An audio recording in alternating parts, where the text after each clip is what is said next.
much for inviting me to present a paper that has been published, I think, this year. It's joint work with a former doctoral student, and it's looking at the introduction of free childcare on families. And I think Pia already set the stage perfectly, so I think I can skip some of the preliminary notes. We all know about, the family reconciliation is not that easy. There are different constraints, different preferences. And I think Pia also highlighted that Germany has, at least also in my perspective, kind of a weird, ambiguous attitude towards, on the one hand, facilitating more gender equality, but on the other hand, coming from a sort of conservative outlook. And what I find quite striking as an economist is that Germany actually spends a lot on family policy. But there has been an evaluation a couple of years ago, and there are, I think, 217 different measures that, in terms of supporting families in one way or another, and they often have very contradictory incentives and hence effects. And so in some sense, they also cancel each other out. And I think that's something quite fascinating. And I think that's a consequence of, different ideological or policies that were implemented by different governments. So I think in recent years, we do have made some progress, and I think Pia did a very nice job of highlighting that. So what I want to talk about specifically today is this relatively recent movement of providing free daycare slots in Germany. And I will particularly focus on West Germany, but we see a similar development even more recently in the East German states. And so what 9 states over time have introduced is basically to provide daycare slots for free, in the sense that parental fees have been reduced to 0.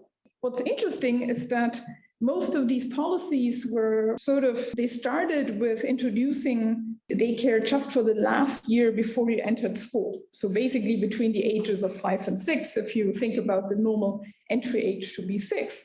And then there are 3 states, I will be more precise in a second, that offered more comprehensive policies that subsequently also covered younger ages, all the way down to ages 0. But we will mostly look at ages 2 to 6. And the main reason that, at least in the political discussion, was discussed is equity concerns, that we need to offer these free daycare policies so every family has access to daycare and every family can realize their preferred model of family reconciliation between childcare and labor supply.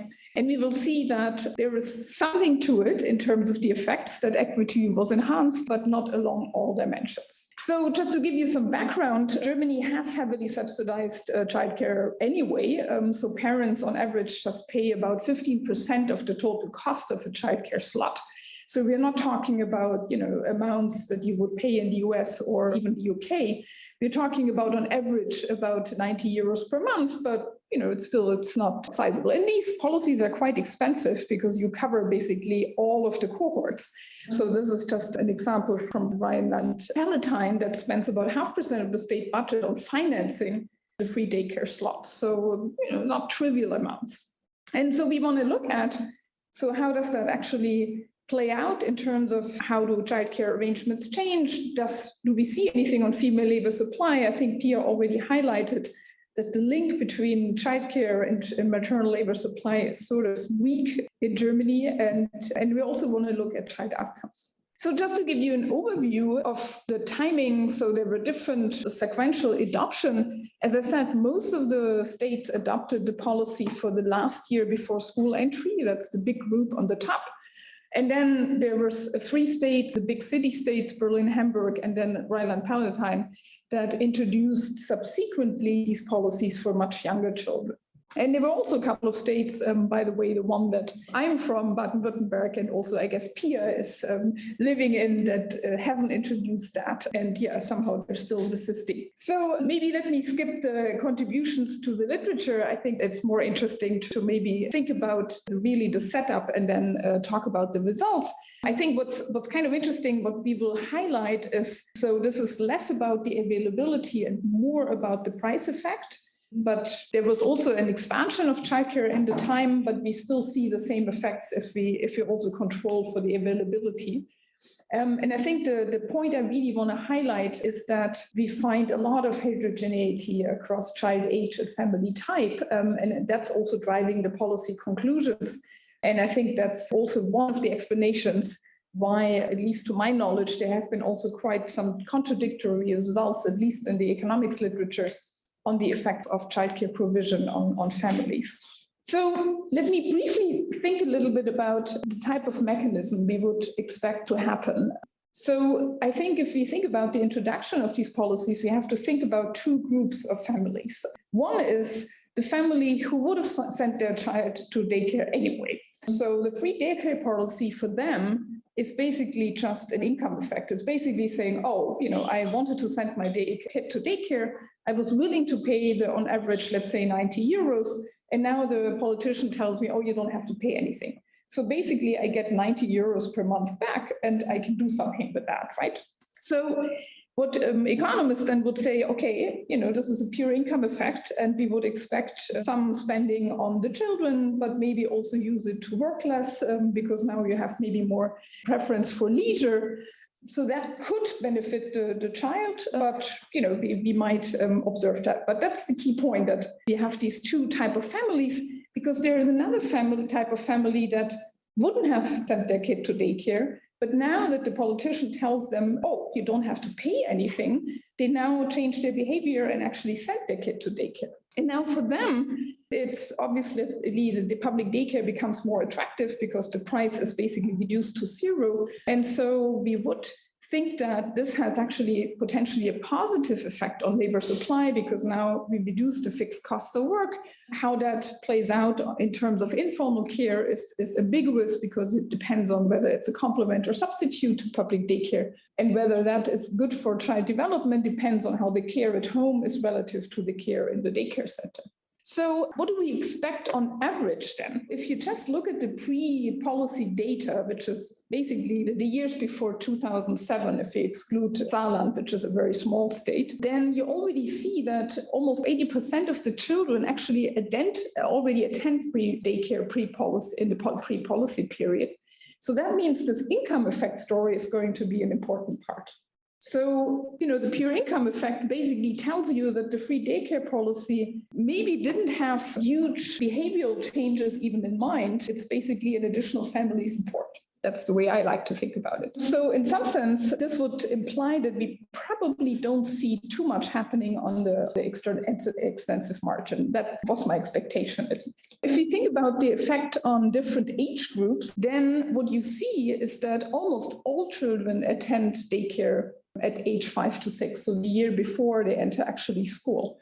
So for them, it's really windfall income in some sense. So they're already in daycare. Now they just go for free. So this basically is additional family subsidy by the government, which is nice for the families, but we would probably not expect massive behavioral adjustments here. The story is very different, and Pia also highlighted that for the young children, because the presence or the attendance of children aged 2 to 3 is very small. It's still just around a third, roughly. So here we would expect much larger behavioral adjustments, and hence also potential effects probably on child development, if we can find it. Just to give you some background, I guess you've already talked about this. So the public childcare market is heavily regulated in Germany. It's not only public. There are a lot of nonprofit providers, mostly churches, but they are bound by the same regulation. The private childcare market is tiny and doesn't really play a very important role. As I said, parental fees are only covering a very small cost. So this is basically an additional subsidy on the one that is already happening through offering relatively low-cost daycare. In terms of, because that's always also a question that I get asked, is there is quite strict regulation in terms of the facility, what you have to provide in terms of space and staff. And I think relatively speaking in the international comparison, there is a relatively high educational qualifications of staff. So I wouldn't think about the expansion and offering of this daycare as sort of just a very bad option in that sense. So if we think about, as I mentioned, and I think Pia mentioned it also in her presentation, we also have in our period this expansion of daycare slots, which the top line you see for the 3 to 6 year old, there's basically nothing happening. We have a provision of roughly 100%. But we do see a substantial expansion of daycare slots between 0 and 3 at that time, because the traditional model was 0 to 3, you stay at home, and then you go to kindergarten, and then you enter school. And this development of sending your kid to daycare before age 3 is more recent. And before 1, it's still very rare, I would say. I think it's less than 10%. I think one worry that you always have is like, well, if you offer daycare for free, we think there might be any effect on quality, because now maybe the facility hasn't the additional money from the parents, and maybe the government is trying to save a bit of money, and hence sort of maybe tries to save on quality. Quality, of course, is very hard to assess. But at least in terms of the ratio of childminder or children per childminder, we even see declining. So it's not true that, all they provide additional daycare centers, they offer this for free, and all of a sudden there are like 15 children all in the same daycare group or daycare facility. So at least in that sense, I think there's not that much worry that the daycare got much worse in that sense because of the expansion. So the data we're going to use, which is one that has the most comprehensive information, and is the socioeconomic panel. So we will focus on families with children ages 2 to 6. Focus on West Germany for a variety of reasons. The labor market is different, the tradition is different, the childcare market is a bit different. And many of the eastern states adopted the free daycare policies later, so more in the 2013, 14, and 15. And at that time, that was kind of at the end of our sample period. We do have quite nice information about what kind of childcare arrangements they have, whether they are in public daycare, informal care by neighbors, grandparents, or friends, or whether they just are cared exclusively at home. We have information about the labor supply choices and information also on the siblings. And for child development, we will also rely on this Vineland adaptive behavior, which basically looks at key skills like language skills, motor skills, social skills. And that's for the very young children, ages 2 to 3. I should say this is self-reported by the mother, but I think we have some results in the paper that show that this is not completely crazy, what the mothers report. It seems to be aligning well. And then for the ages 5 and 6, there's a different questionnaire, which is focusing more on potential developmental problems in terms of emotional problems, hyperactivity, or problems with peers. And that's for the ages 5 and 6. So we should be aware these are different scales at different ages. So we have to be a bit careful in comparing, of course, them. And we will always standardize this to be 0 and 1, so we can interpret this in terms of standard deviation. Okay, so how are we going to estimate this? So basically, we are going to create the key variable is going to be whether as a child you are eligible, which depends on your age, because different states have different policies for different age groups, your birth cohort, whether the policy was introduced, so you were born late enough, let's say, and in which state you live, right? So if you live in Baden-Württemberg, well, eligibility is always 0.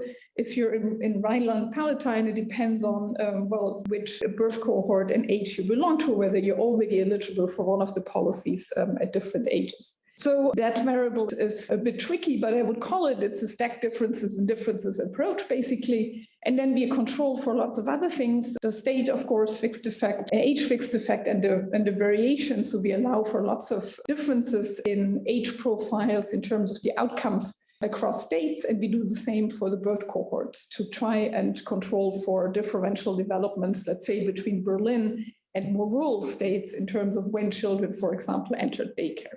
I think we can talk more about that, but it looks like that these controls take care of a lot of concerns about potential differences between families in those states. And the results are also not very sensitive to it, trying and add additional stuff to get control for even more things. So just a single word on the eligibility, which is actually something took us some time to figure out, because the way, I just want to mention that, because the way the states determine eligibility for free daycare follows the school entry rules. So basically you have a school entry rule which varies across state, unfortunately. So some have a cutoff in September 30th, some have a cutoff in September 1st, some do even December. And then you start counting backwards. So you're supposed to enter school at age 6. And then if you're the year before that is the 12 months before that entry rule for your school and backwards. So that makes it a bit complicated to determine eligibility, but in the end, you can figure it out. Just in terms of graphical, to kind of see what's happening before the policy gets introduced, that's this vertical line. On the top, we see public daycare, on the right, informal care, on the bottom, it's childcare at home, and then there's female labor supply. The pre-trends seem to be okay. It's not going, wildly different. So I think we're sort of safe in terms of the method. All right, let me jump to some results. So this is just looking at the daycare of ages to 5 and 6. And as I already discussed when I was thinking a bit about the mechanism, we wouldn't expect there much to happen because there is not much change or even margin to improve. And that's precisely what we see. We see nothing. So there's no behavioral response of offering this free daycare to the last year prior to school entry. And I already mentioned why. This is basically just a pure income effect. And because most children already attend public daycare, there is just nothing happening. So the policy, the most popular policy is basically just an additional family subsidy for families with children, which is fine, but maybe this is not the equity concern we're concerned about, but that's just on the side. So if we look at the free daycare for younger children, what we do see is that we actually see quite a lot of heterogeneity across ages, and we see really the strongest effect for the youngest age group, and this is the 2 to 3 year old. So here is where already, that's where the stuff is happening. So you see a big increase for the children 2 to 3, and then we basically see zero effects thereafter, because age 3 is the traditional year when children go to daycare.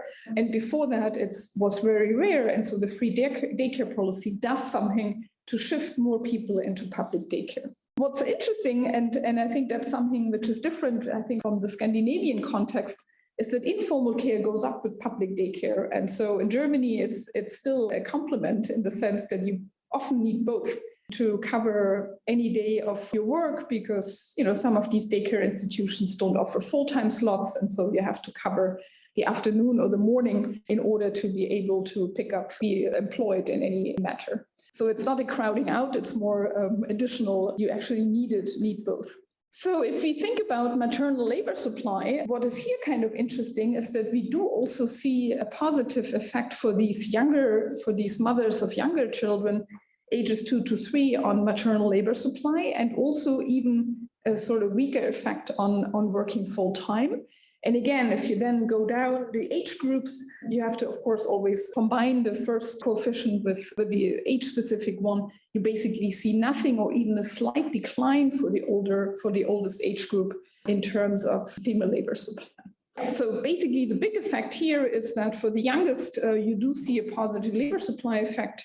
For the oldest, there is a tiny decline, and for working hours, again, we see a slight decline for the youngest, but basically no effect for the older ones. So the effect on female labor supply, if that was the goal, is, I guess, only partially really happening. You really see only something on the margin of the very young kids, but nothing on the older ones.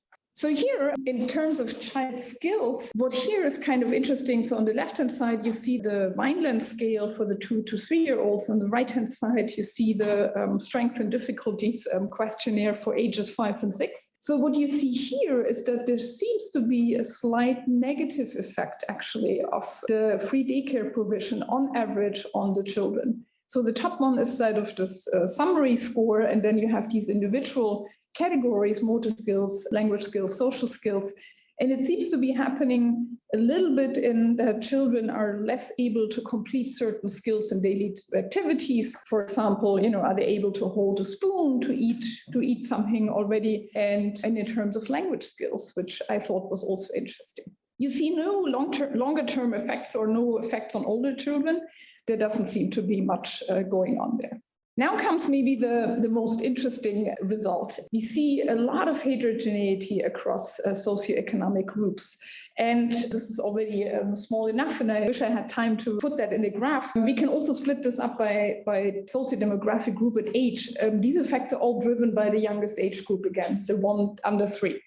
And what you see here is that the effects are much stronger of the free daycare policy on low-skilled households, so families where education is below a vocational training or a high school degree. You see it much stronger for poorer households, so households in the bottom quintile of the income distribution.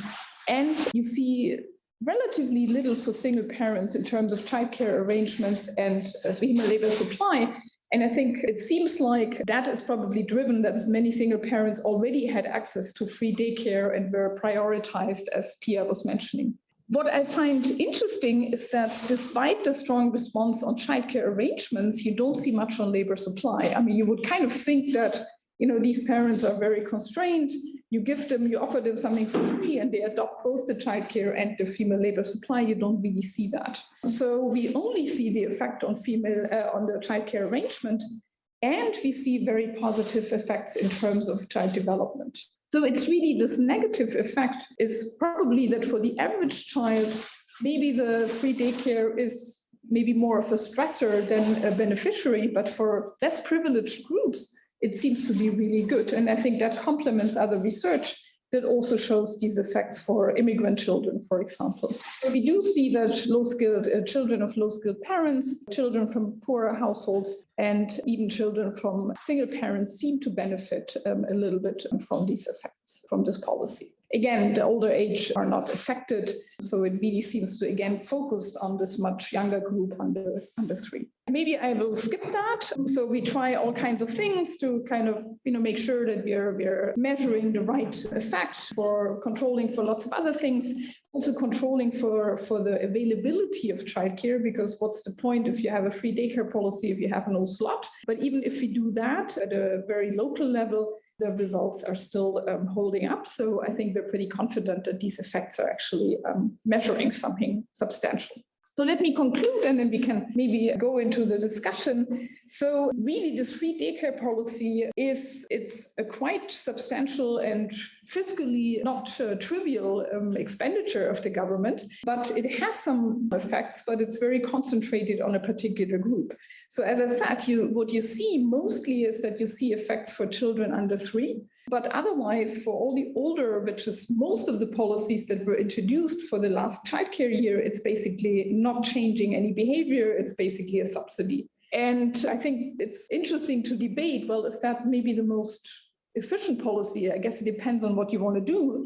If you just want to give money to families, well, then maybe you're doing good. But if you really want to draw people or the children into daycare, then I don't think this is a very clever policy, because then you should focus it on the ones where you can actually change behavioral responses. There are some effects, but I think they're relatively modest on maternal labor supply. Again, they're focused on this very mothers of these very young children. So if you really want to stimulate female labor supply, again, you should, I think, probably focus this policy on these young children. There seem to be some small negative effects, but they're temporary on child skills, but that's on the average child. It seems like that less privileged children from similar households, poorer households, and low-educated households are actually benefiting. So in that sense, I think there is some benefit to the policy that it levels the playing field, but these effects are still only concentrated on the very young children. So for me, the question is, why do you spend as a state 90 million if mainly the effect is focused on a very small subgroup, and couldn't you use the money to really focus on these younger children, or try and think about targeting this policy a bit differently? And in some sense, I think this reflects again the sort of ambiguous or not so clear attitude of the government or state governments towards what family policy they actually want to push. And so in some sense, it fits the picture. All right, I will stop here. Thank you very much. And I look forward to any questions or comments. Thank you.